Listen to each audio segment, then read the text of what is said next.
चलिए बच्चों, हम लोग फिर से एक बार स्टार्ट करते हैं क्वेश्चंस ऑफ केमिस्ट्री। आज मेरी कोशिश ये होगी कि हर क्वेश्चन को इतना एक्सप्लेन करके आपको बताया जाए कि न सिर्फ आप इन क्वेश्चंस को सॉल्व कर सकें, बल्कि इनसे रिलेटेड अगर और भी क्वेश्चंस आते हैं तो आप उनको सॉल्व कर सकें। तो बच्चों, ये प्रक्रिया अनवरत जारी रहेगी।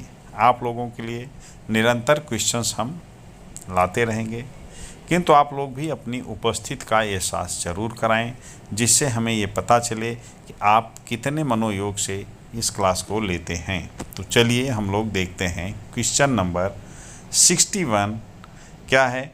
Which of the following is always true for a spontaneous process. किसी स्पॉन्टेनियस प्रोसेस के लिए इनमें से कौन सा करेक्ट है। तो देखिए 4 ऑप्शन हैं। The process is exothermic, the internal energy of the system decreases, the entropy of the system increases, the total entropy of the system plus surrounding increases. तो आइए हम लोग थोड़ा इसको डिटेल में देखते हैं। चलिए बच्चों, हम लोग देखते हैं criteria of spontaneity. Criteria of spontaneity का मतलब है कोई भी प्रोसेस अपने आप कैसे चलेगा, किस कंडीशन में चलेगा, इसकी क्या शर्तें हैं, क्राइटेरिया क्या है। तो देखिए, इसके लिए enthalpy, internal energy, work function, इनको नहीं लिया जा सकता। इनके लिए 2 ही मान्य कंडीशंस हैं। पहला है एंट्रोपी चेंज, जिसको हम डेल्टा एस टोटल से रिप्रेजेंट करते हैं। यहां पर डेल्टा एस टोटल का मतलब है कि change in entropy of system plus change in entropy of surrounding. अगर दोनों को ऐड करने पर डेल्टा एस टोटल का मान पॉजिटिव आता है, तो इसका मतलब वह प्रोसेस स्पॉन्टेनियस होगा। यहां एक चीज आपको और भी ध्यान रखना है कि delta S system plus delta S surrounding, यानी entropy change of system and entropy change of surrounding को अगर हम देखें तो इसे हम एंट्रोपी चेंज ऑफ यूनिवर्स कह सकते हैं। क्योंकि बच्चों, किसी भी सिस्टम के बाहर जो कुछ भी है सब उसका सराउंडिंग है। तो अगर हम बहुत ब्रॉड स्केल पे देखें तो पूरा यूनिवर्स ही उसका सराउंडिंग है। तो ओवरऑल में कह सकते हैं कि सिस्टम और सराउंडिंग पूरा मिला के एक टर्म कहा जा सकता है कि delta S universal should be positive for the spontaneous reaction. तो इस तरह के क्वेश्चंस कभी कभी अगर आते हैं और डेल्टा एस सिस्टम दिया है तो वो रॉन्ग आंसर होगा। केवल change in entropy of surrounding should be positive, तो भी रॉन्ग आंसर होगा। अगर ये दिया जाता है कि change in entropy of system and surrounding together is positive, then this is the correct answer for the spontaneity of the process. दूसरा एक चीज इसी समय आप ये भी देख लीजिए कि अगर हम गिब्स फ्री एनर्जी फंक्शन के फॉर्म में इसको देखें तो उस समय डेल्टा जी सिस्टम यानी Gibbs free energy change of system should be negative. तो दोनों में एक कंडीशन का जो डिफरेंस है वो ये है कि जब आप एंट्रोपी चेंज निकालते हैं तो दोनों का निकालना पड़ता है, सिस्टम एंड सराउंडिंग का। लेकिन आप अगर गिब्स फ्री एनर्जी के टर्म में डिफाइन करेंगे स्पॉन्टेनिटी को तो ये हमेशा सिस्टम पर ही रिलेटेड होता है, इसलिए इसको ज्यादा रिलायबल फंक्शन माना जाता है स्पॉन्टेनिटी के लिए। यहां पर डेल्टा जी सिस्टम नेगेटिव होना चाहिए। और एक चीज आप देख लीजिए कि कभी कभी इन सिस्टम्स को सीधे न दे करके इनडायरेक्टली पूछ लेता है कि कौन सा प्रोसेस स्पॉन्टेनियस होगा या नहीं उनके लिए। जैसे डेल्टा जी इक्वल टू क्या दिया है, delta H minus T delta S. तो आप देखिए डेल्टा जी को नेगेटिव होने के लिए डेल्टा एच और टी डेल्टा एस की वैल्यू और साइन ये डिसाइड करेंगे कि कौन से प्रोसेस स्पॉन्टेनियस होंगे और कौन से प्रोसेस स्पॉन्टेनियस नहीं होंगे। तो बहुत ही इंपॉर्टेंट क्वेश्चंस इस रिलेशन से बनते हैं, इनको हम यहीं पर देख लेते हैं। तो देखिए conditions for spontaneity in term of delta H and delta S कैसे हम डिफाइन करेंगे। तो अगर देखिए पहली कंडीशन है डेल्टा एच नेगेटिव है और डेल्टा एस पॉजिटिव है। डेल्टा एच नेगेटिव है, डेल्टा एस पॉजिटिव है तो डेल्टा एस की टी डेल्टा एस की वैल्यू नेगेटिव होगी। दोनों वैल्यू अगर नेगेटिव हैं तो सीधे से डेल्टा जी नेगेटिव आएगा। और ऐसे process in all the cases, her case में ऐसे प्रोसेस जो हैं ये स्पॉन्टेनियस होंगे। अब नेक्स्ट हम देखते हैं सेकंड केस, अगर डेल्टा एस नेगेटिव है लेकिन डेल्टा एस भी नेगेटिव है, तब देखिए क्या होगा। अगर डेल्टा एस नेगेटिव होगा तो आप देखते हैं कि डेल्टा एस नेगेटिव होगा, नेगेटिव नेगेटिव पॉजिटिव हो जाएगा। ऐसे केस में डेल्टा एस नेगेटिव है, टी डेल्टा एस की वैल्यू पॉजिटिव हो जाएगी। तो डेल्टा जी को नेगेटिव होने के लिए ये जरूरी है कि डेल्टा एच की वैल्यू टी डेल्टा एस से ज्यादा हो। तो ये कंडीशन अगर है तो हमें देखना है कि स्पॉन्टेनियस प्रोसेस केवल उस कंडीशन में होगा जब डेल्टा एस की वैल्यू टी डेल्टा एस से ज्यादा है। अब आप एक चीज देखें कि जनरली एक सिस्टम चेंज के लिए डेल्टा एस की वैल्यू डिफिनिट होती है। तो ऐसी केस में टेम्परेचर को चेंज करके हम किसी प्रोसेस को स्पॉन्टेनियस से नॉन स्पॉन्टेनियस और नॉन स्पॉन्टेनियस से स्पॉन्टेनियस बना सकते हैं। जैसे अगर डेल्टा एस कांस्टेंट हो जाए तो टी बढ़ाने पर इसकी वैल्यू बढ़ेगी और टी घटाने पर इसकी वैल्यू घटेगी। तो लोअर टेम्परेचर पर टी डेल्टा एस से कम होगा और प्रोसेस स्पॉन्टेनियस होगा। अगर इसी को हम हायर टेम्परेचर कर देंगे तो टी डेल्टा एस से ज्यादा हो जाएगा और प्रोसेस नॉन स्पॉन्टेनियस होगा। तो आपको हमेशा इनका डिफरेंस देखना है कि कब ये नेगेटिव होगा डेल्टा एच और टी डेल्टा एस का। थर्ड केस आइए हम देखते हैं, डेल्टा एच अगर पॉजिटिव है, डेल्टा एस भी पॉजिटिव है, यानी दोनों वैल्यू पॉजिटिव हैं, तो उस कंडीशन में डेल्टा एस पॉजिटिव है, इस चेंज नहीं होगा। लेकिन अगर डेल्टा एस पॉजिटिव है तो टी डेल्टा एस की वैल्यू क्या होगी, ये नेगेटिव होगी। ऐसे केस में डेल्टा जी तभी नेगेटिव होगा जब टी डेल्टा एस से ज्यादा हो, अर्थात यहाँ पे कंडीशन उलट जाएगी। ये हाई टेम्परेचर पर स्पॉन्टेनियस होंगे, जबकि ऊपर वाले कंडीशन में हम देखते हैं कि लो टेम्परेचर पे होंगे। तो स्पॉन्टेनिटी में कभी कभी इस तरह के क्वेश्चन आएंगे, हाई वैल्यू दी होगी कि delta H is negative, delta S is negative, both are negative, the process will be spontaneous at relatively low temperature और हायर टेम्परेचर, नेवर या ऑलवेज। तो आपको यहाँ पे लो टेम्परेचर को टिक करना होगा। ये कंडीशंस बहुत इंपॉर्टेंट हैं, इनको आप देख सकते हैं। लेकिन अगर डेल्टा एच पॉजिटिव है और डेल्टा एस नेगेटिव हो गया तो टी डेल्टा एस भी पॉजिटिव हो जाएगा और ओवरऑल वैल्यू पॉजिटिव होगी, तो ये प्रोसेस कभी भी स्पॉन्टेनियस नहीं होगा। तो इस तरह से हम लोग स्पॉन्टेनिटी को डिफाइन कर सकते हैं, बता सकते हैं कि डिफरेंट कंडीशन में स्पॉन्टेनिटी किस तरह की होती है। दिए गए क्वेश्चन में बिकॉज डेल्टा एस टोटल से डिफाइन किया गया है, केवल एंट्रोपी दी गई है, इसलिए आंसर हम उसके अकॉर्डिंग देखेंगे। तो delta S should be positive. देखिए नेक्स्ट क्वेश्चन है क्या, considering 0.1 m aqua solution of each of the following which solution has the lowest pH. यहाँ पर आप देखिए 4 साल्ट दिए हुए हैं, Na2CO3, Na3PO4, Na2S, NaCl। अगर इनका इक्वल कंसंट्रेशन का सोल्यूशन है तो हमें ये बताना है कि इनमें किसका पीएच सबसे कम होगा। आइए हम लोग देखते हैं अब पीएच ऑफ साल्ट कैसे कैलकुलेट करेंगे। पीएच ऑफ साल्ट कैलकुलेट करने के लिए हम उसका नेचर देखते हैं कि वह साल्ट किस तरह के एसिड या किस तरह के बेस से बना हुआ है। अगर स्ट्रांग एसिड और स्ट्रांग बेस का होगा साल्ट तो यहाँ पर उसका पीएच नियरली न्यूट्रल होगा, अर्थात 7 के बराबर होगा। किंतु अगर स्ट्रांग एसिड और वीक बेस का है तो ये जो स्ट्रांग होता है उसी के फेवर में जाता है। यहाँ पर इसका मीडियम जो होगा वो एसिडिक होगा। एसिडिक मीडियम का मतलब है पीएच लेस देन 7 होगा। इसी तरह से वीक एसिड और स्ट्रांग बेस अगर है, साल्ट किसी वीक एसिड और स्ट्रांग बेस से बना हुआ है तो बेस स्ट्रांग है, इसलिए मीडियम उसका क्या होगा, बेसिक होगा और पीएच 7 से ज्यादा होगा।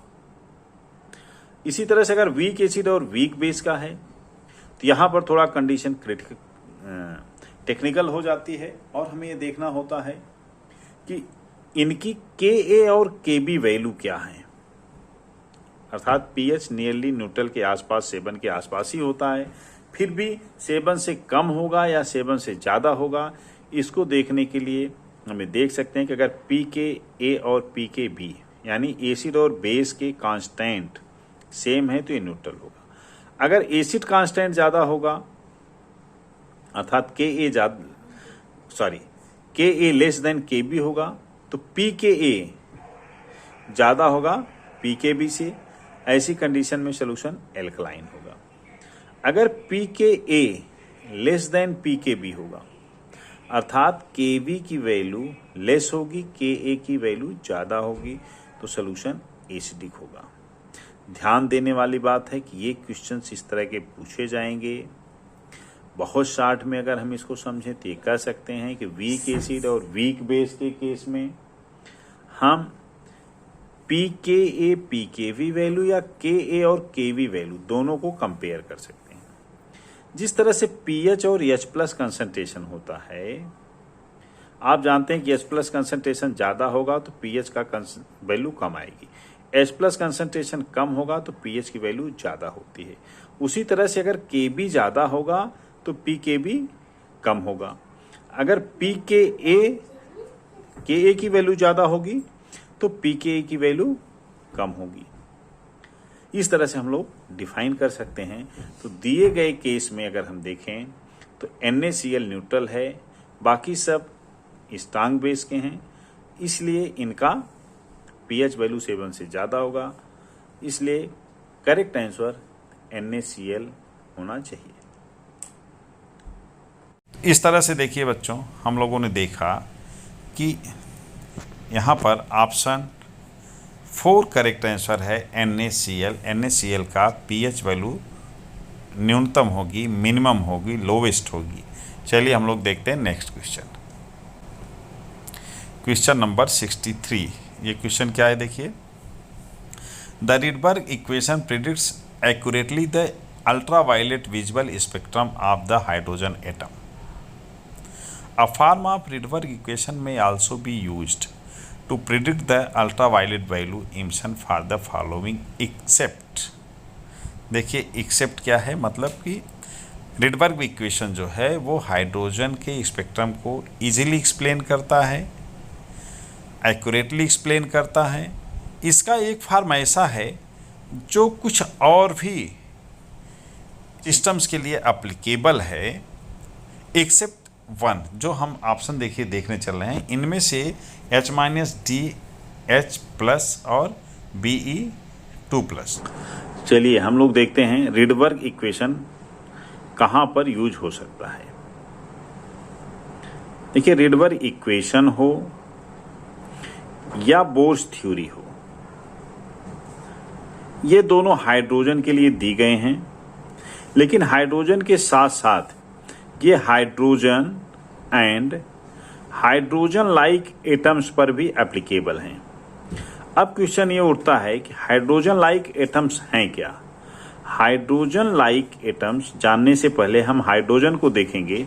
हाइड्रोजन क्या होता है? हाइड्रोजन में 1 इलेक्ट्रॉन होता है प्लस 1 न्यूक्लियस होता है।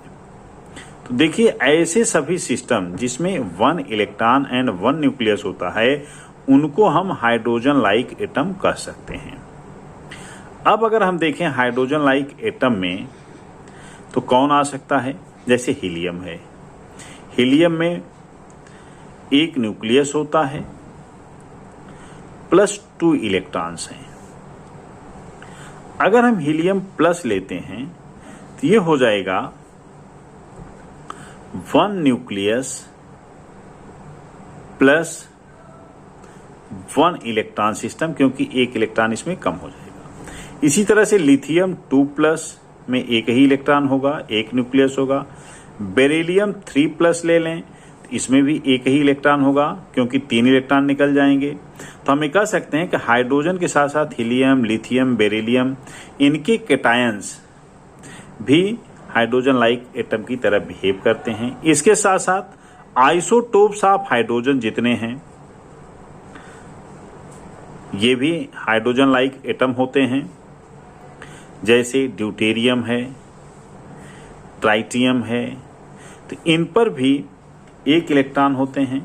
ये भी हाइड्रोजन स्पेक्ट्रम को फॉलो करते हैं और रिडबर्ग इक्वेशन इन पर यूज किया जा सकता है। अब दिए गए क्वेश्चन में अगर हम देखें तो H माइनस दिया हुआ है। H माइनस में क्या होगा, H पर एक इलेक्ट्रॉन पहले से है, एक इलेक्ट्रॉन और आ जाएगा तो हो जाएगा 2 इलेक्ट्रॉन सिस्टम, इसलिए H माइनस पर रिडबर्ग इक्वेशन को अप्लाई नहीं किया जा सकता। तो यहाँ पर करेक्ट आंसर है H माइनस। देखिए ये क्वेश्चन क्या है, at a given temperature the forward rate constant of one step is 4 × 10⁻⁷ molar -1 second -1 given that the equilibrium constant is 1 × 10⁻⁻2 what is the reverse rate constant of the reaction। देखिए सीधा सा दिया है कि इक्विलिब्रियम कांस्टेंट Kc दिया है, Kf दिया है, Kb आपसे पूछ रहा है और आप जानते हैं कि K = क्या होता है, Kf/Kb। आपको Kf और K दिया है तो Kb निकाल सकते हैं। आइए निकाल के हम लोग देखते हैं कि क्या वैल्यू आती है। इक्विलिब्रियम कांस्टेंट हमें दिया गया है, Kc = 1 × 10⁻²। फॉरवर्ड रिएक्शन का भी रेट कांस्टेंट दिया हुआ है 4 × 10⁻⁷, यानी Kf दिया हुआ है।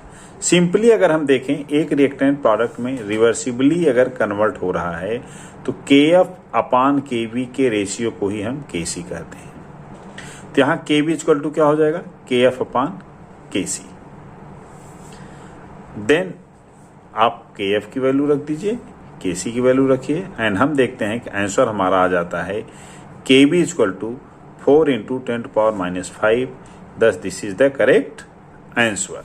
तो इस तरह से हम लोग देखिए देख रहे हैं कि इसका answer 4 × 10⁻⁵ is the correct answer. आइए हम लोग देखते हैं हम नेक्स्ट क्वेश्चन। नेक्स्ट क्वेश्चन है the 2 quantum numbers +½ and -½ for the electron spin represent the rotation of the electron in clockwise and anti-clockwise direction respectively, the rotation of the electron in anti-clockwise and clockwise direction respectively, the magnetic moment of the electron pointing up and down respectively, 2 quantum numbers, 2 quantum mechanical spin states which have no classical analog।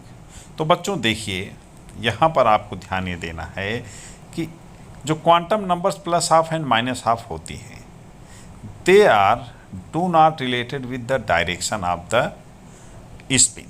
ये spin के direction से related नहीं होते हैं, ये spin quantum numbers हैं, आप जानते हैं। जनरली हम यूज करते हैं क्लॉकवाइज, एंटी क्लॉकवाइज या अपवर्ड डाउनवर्ड, बट बच्चों या यूपीएससी ने इस तरह के किसी नोटेशन को नहीं कहा है कि +½ और -½ की क्या मीनिंग है। एक्चुअली +½ -½ अपोजिट डायरेक्शन को रिप्रेजेंट करते हैं कि इलेक्ट्रॉन +½ वाला -½ के अपोजिट स्पिन करता है। तो यहाँ पर जिनमें भी डायरेक्शन दिया है वो करेक्ट आंसर नहीं है। अब फोर्थ स्टेटमेंट क्या है इसको देखिए, 2 quantum mechanical spin states which have no classical analogue. ये करेक्ट आंसर है कि 2 मैकेनिकल स्पिन स्टेट्स हैं जिनका कोई क्लासिकल एनालॉग नहीं है, यानी एक दूसरे के अपोजिट हैं। तो आइए हम लोग अब देखते हैं नेक्स्ट क्वेश्चन। देखिए ये क्वेश्चन क्या है, consider a helium atom and hydrogen molecule eight 25 degree centigrade.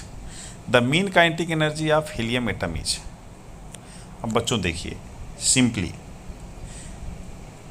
Kinetic energy is the measurement of temperature. Temperature के डायरेक्टली प्रोपोर्शनल होती है। क्यों? क्योंकि काइनेटिक एनर्जी जनरली 3/2 RT के इक्वल होता है। तो आइए हम लोग थोड़ा सा इसका डिटेल देखते हैं कि किस तरह से हम काइनेटिक एनर्जी और टेम्परेचर को रिलेट कर सकते हैं। इस तरह से बच्चों हम लोग कह सकते हैं कि the same as that of hydrogen molecule, यानी हीलियम का kinetic energy, mean kinetic energy hydrogen के काइनेटिक एनर्जी के इक्वल होगा। आइए हम लोग देखते हैं नेक्स्ट क्वेश्चन। क्वेश्चन क्या है देखिए, the coordination of number of a metal crystallizing in a CP structure is. बच्चों बहुत ही इजी है ये। आप जानते हैं कि किसी भी मेटल या मोनोएटॉमिक यूनिट के लिए, सिस्टम के लिए, या सीपी और बीसीसी दोनों के ही कोऑर्डिनेशन नंबर 12 होते हैं। ये क्लोजेस्ट पैकिंग है। तो यहाँ पर ऑप्शन 1 करेक्ट आंसर है। आप लोगों को याद होना चाहिए यह सीपी और एफसीसी का 12 होता है, जबकि बीसीसी अगर यहाँ पर होता क्लोजेस्ट पैकिंग में तो कोऑर्डिनेशन नंबर 8 होता। आइए हम लोग देखते हैं क्वेश्चन नंबर 68। 68 क्या है देखिए, for the reaction H2 + I2 gives out 2HI gaseous the equilibrium constant Kp changes with, ये आपको बताना है। Total pressure, catalyst, amount of H2 and I2 present, temperature. बच्चों जैसा कि आप जानते होंगे इक्विलिब्रियम कांस्टेंट न तो प्रेशर पर डिपेंड करता है और न ही कैटालिस्ट के प्रेजेंस पर डिपेंड करता है और न ही अमाउंट ऑफ सब्सटेंस पर डिपेंड करता है। तो ये तीनों करेक्ट आंसर हो नहीं सकते। बट ये डिपेंड किस पर करता है, KF एंड KB पर। जब हम टेम्परेचर चेंज करते हैं तो KF और KB दोनों की वैल्यू चेंज हो जाती है, इसीलिए KP या KC की वैल्यू भी चेंज होती है। तो हमें कह सकते हैं कि KP depends upon the temperature is the right answer. ये question number 69। A certain buffer solution contains equal concentration of X minus and HX. The Kb for X minus is 10⁻⁻10. The pH of the buffer is। देखिए जब भी buffer solution हम लेते हैं तो आप जानते हैं कि बफर सोल्यूशन होते क्या हैं, ऐसे सोल्यूशन जिनमें small amount of addition of acid और base, there is no change of pH. PH में ये चेंज का विरोध करता है, अपोज करता है। तो यहाँ अगर आप देखें कि बफर का पीएच क्या होगा, तो इसको आइए हम कैलकुलेट करके देखते हैं। यहाँ पर x माइनस और एक्सेस की वैल्यू सेम दी गई है, KB की वैल्यू दी गई है 10⁻⁻10, pH की वैल्यू हमसे पूछी गई है। इस सोल्यूशन में देखिए जो इंपॉर्टेंट चीज़ है वो ये है कि HX एसिड है, वीक एसिड, और इसका स्ट्रांग बेस के साथ साल्ट है। हमें KB की वैल्यू दी गई है, बट यहाँ जो फार्मूला यूज होगा वह pH के लिए होगा pKa plus log salt upon acid. ये फार्मूला आपको याद रहना चाहिए। इस तरह के फार्मूले हमें याद होने चाहिए बफर के लिए। अगर एसिडिक बफर है, जैसा कि हम देख रहे हैं ये एक एसिडिक बफर है, इसमें एसिड है, तो ये फार्मूला होता है pH = pKa plus log salt upon acid. लेकिन ये ध्यान रखिए कि अगर यही बेस होता तो बेस के लिए फार्मूला होता POH निकाल सकते हैं आप, और तब फार्मूला हो जाता है POH = PKB plus log salt concentration of salt upon concentration of acid. तो यहां देखें POH और pH के लिए फार्मूले सेम है। एसिड में H प्लस होता है तो आसानी से आप pH निकाल सकते हैं। एकदम एनालॉगी के बेस पे, सिमिलरिटी के बेस पे POH निकाल सकते हैं अगर PKB दिया हुआ है। बट इस क्वेश्चन में जो ट्विस्ट है वो ये है कि HX के साथ साथ हमें KB दिया हुआ है। अब आप एक चीज ये जानिए कि किसी भी सोल्यूशन में Ka इंटू KB की वैल्यू KW के इक्वल होती है। तो यहां से हम Ka फाइंड आउट कर सकते हैं।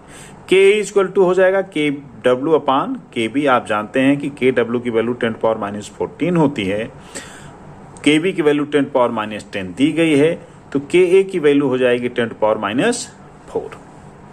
अब आप देखिए इस एसिडिक बफर के लिए pH की वैल्यू हम इस फार्मूले से निकालेंगे। pKa की वैल्यू क्या होती है आपको अभी हमने बताया था कि pH जिस तरह से होता है उसी तरह से pKa। तो यहाँ पर pKa की जगह हम क्या लिखेंगे, minus log Ka plus acid और बेस का कंसंट्रेशन सेम है यानी log 1 हो जाएगा। log 1 की वैल्यू 0 होती है, माइनस लॉग Ka की जगह पे Ka की वैल्यू हम रखेंगे 10⁻⁻4, -4 इधर आ जाएगा, ये हो जाएगा 4। इसको आप सॉल्व करेंगे तो 4 आएगा। इस तरह से हम कह सकते हैं यहाँ पर pH 4 होगा। इस तरह से बच्चों हम कह सकते हैं कि यहाँ पर answer number 4 is the correct answer. चलिए हम लोग नेक्स्ट क्वेश्चन देख लेते हैं। When 20 gram of naphthoic acid is dissolved in 50 gram of benzene, KF is 1.72. A freezing point depression of 2K is observed. The Van 't Hoff factor is. तो आप जानते हैं कि वान टॉप फैक्टर जितनी भी कोलगेटिव प्रॉपर्टीज़ हैं उनसे रिलेटेड होता है। तो आइए इस क्वेश्चन को हम लोग सॉल्व करते हैं और देखते हैं इसका आंसर क्या हो सकता है। तो यहाँ पर देखिए नेप्थोइक एसिड है क्या। सबसे पहले ये नेप्थोइक एसिड नेप्थिलीन जो होती है इस पर एक COH ग्रुप जोड़ करके बनता है। अब यहाँ पर देखिए ये कार्बन नंबर 1 पर भी हो सकता है, 2 पर भी हो सकता है, बट बिकॉज क्वेश्चन में दिया नहीं गया है तो आप किसी भी कार्बन पर लेंगे फार्मूला एक ही आएगा। आइसोमर हैं एक दूसरे के ये सब। इनका देखिए मॉलिक्यूलर फार्मूला क्या आता है। यहाँ पर देखिए तो 1 2 3 4 5 6 7 8 9 10 11 कार्बन हैं। हाइड्रोजन कितने होंगे 1 2 3 4 5 6 7 और 8 C11 H8 O2। इसका मोलर मास आप कैलकुलेट करिए 172 आएगा। तो सबसे पहले तो क्वेश्चन में नेप्थोइक एसिड क्या है, मोलर मास आप देख लीजिए, ये जरूरी है। अब दिया हुआ है कि नेप्थिलीन 20 ग्राम है, यानी सल्यूट का मास 20 ग्राम है, सॉल्वेंट 50 ग्राम है, बेंजीन है। हमें जो देखना है वो देखना है कि क्वेश्चन में दिया हुआ है डेल्टा TF की वैल्यू, KF की वैल्यू दिया हुआ है, मोललिटी हम कैलकुलेट कर सकते हैं, I हमसे पूछा गया है। क्या आप ये जानते हैं formula delta TF equal to होता है IKFM। Simply delta TF equal to होता है KFM। बट जब डिसोसिएशन या एसोसिएशन होता है तो ऐसे केस में एबनॉर्मल वैल्यू आती है और जो भी वैल्यूज होती हैं उनको हम I से या वान टॉप फैक्टर से मल्टीप्लाई कर देते हैं। तो यहाँ पर डेल्टा TF इक्वल टू हुआ IKFM। ऐसे केस में देखिए डेल्टा TF की वैल्यू 2K है, इक्वल टू हुआ IKF की वैल्यू पुट करिए, W solute molarity equal to होता है W solute upon M solute 1000 upon W solvent. इनकी वैल्यू हम पुट कर देंगे सीधे सीधे, तो ये आ जाएगा 2K equal to I into 4। तो I की वैल्यू 2 अपान 4 यानी 0.5 आ जाएगा। तो इस तरह से हम इस क्वेश्चन को सॉल्व कर सकते हैं। इस तरह बच्चों आप सॉल्व कर सकते हैं। सॉल्व करके हमने देखा कि यहाँ पर answer 1 0.5 is A correct answer. यह एक करेक्ट आंसर है। देखिए इस क्वेश्चन में क्या दिया है, 2 moles of an ideal gas expanded isothermally and reversibly from 1 liter to 10 liter at 300 Kelvin. What is the enthalpy change?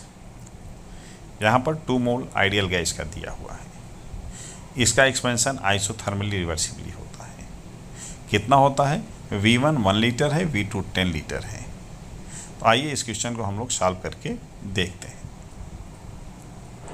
देखिए इस क्वेश्चन में दिया हुआ है for reversible isothermal expansion work done W equal to क्या होगा। आप फार्मूला आप जानते हैं अच्छी तरह से, -2.303 nRT log V2 अपान V1। ये फार्मूला होता है किसी भी आइसोथर्मल एक्सपेंशन में वर्क डन को कैलकुलेट करने का। तो सबसे पहले आप देखिए यहाँ पर T दिया हुआ है, N दिया हुआ है, V2 दिया गया है, आपको V1 दिया गया है।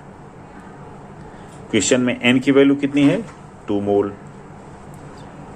R की वैल्यू आपको पता है 8.314 होता है जूल में, T की वैल्यू 300 केल्विन दिया हुआ है, V2 10 है और V1 1 है।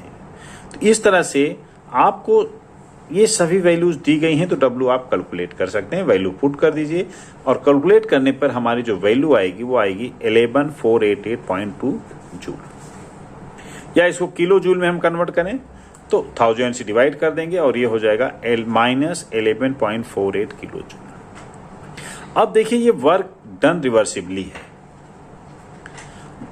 बट प्रोसेस क्या है, ये आइसोथर्मल भी है। आइसोथर्मल का मतलब होता है डेल्टा U इक्वल टू 0। यहां पर हम आप एक रिलेशन जानते हैं, डेल्टा S इक्वल टू क्या होता है, delta U plus P delta V। अगर हम देखें तो डेल्टा यू आइसोथर्मल प्रोसेस के लिए 0 हो गया, तो डेल्टा एच इक्वल टू हुआ P delta we. But P delta we क्या है? वर्क रिवर्सिबली डन, और इसकी वैल्यू कितना आई है? -11.48।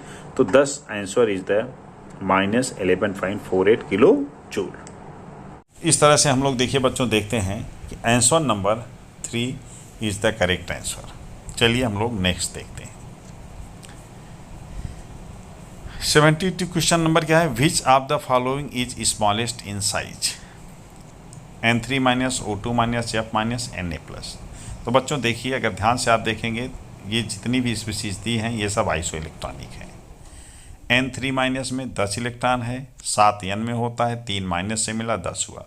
O2 माइनस में भी 10 होगा, 8 O में होते हैं, 2 माइनस से मिला। F माइनस में भी 10 होगा, 9 F में होते हैं, 1 माइनस से मिला 10 हुआ। इलेक्ट्रॉन जो हैं इनको हम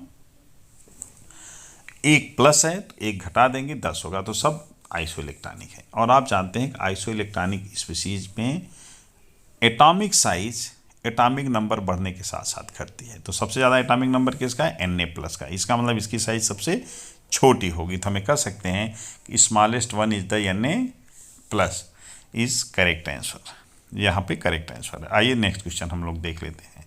question number 73। The percentage of P character in the orbital farming PP bonds in P4 is. तो बच्चों देखिए, P4 में हाइब्रिडाइजेशन होता है, PP बॉन्ड के लिए वो होता है sp3। sp3 हाइब्रिडाइजेशन जो होता है इसमें अगर हम देखें तो यस करेक्टर कितना है? 25 है, 25%। और अगर हम P करेक्टर को देखेंगे तो P करेक्टर इज द 75%। तो इस तरह हम ये कह सकते हैं कि यहाँ पर P करेक्टर जो है वो 75% है। This is the right answer. चलिए हम लोग नेक्स्ट क्वेश्चन देखते हैं।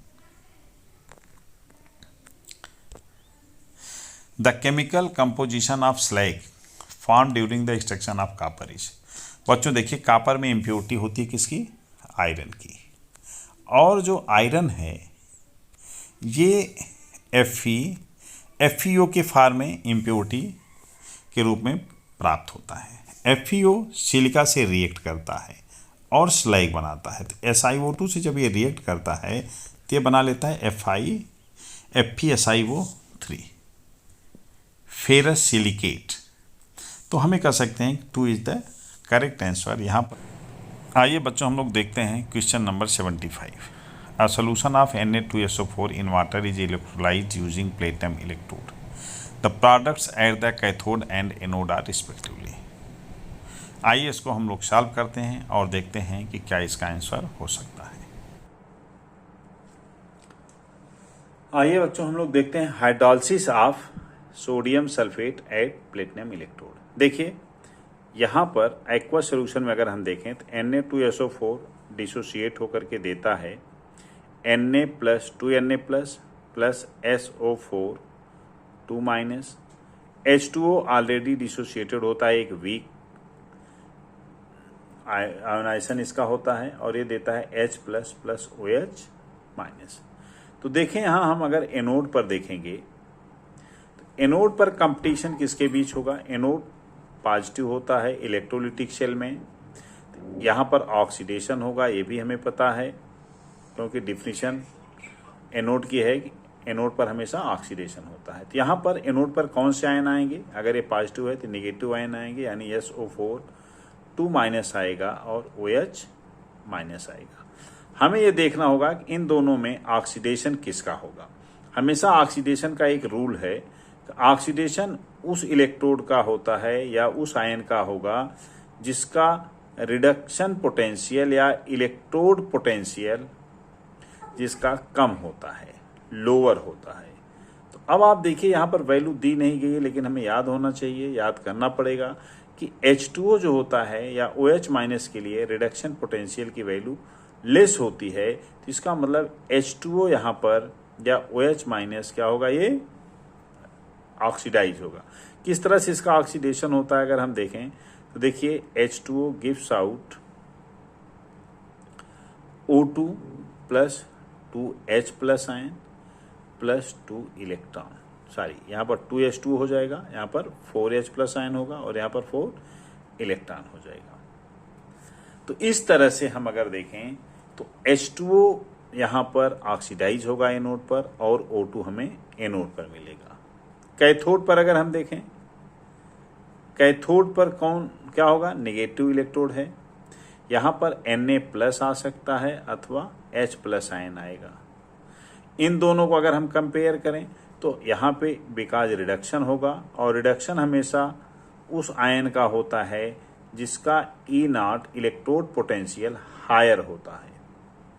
तो अगर हम देखें Na निगेटिव होता है, H का 0 है, अर्थात H प्लस जो है इसका इलेक्ट्रोड पोटेंशियल हायर है, इसलिए ये रिड्यूस हो जाएगा 2H प्लस आयन और दे देगा 2 इलेक्ट्रॉन लेकर के H2। तो हम देखते हैं कैथोड पे हमें हाइड्रोजन मिल रहा है और एनोड पे हमें O2 मिला हुआ है। तो हम ये कह सकते हैं कि कैथोड और एनोड पर रिस्पेक्टिवली H2 एंड O2 हमें मिलेंगे। तो then that is the correct answer.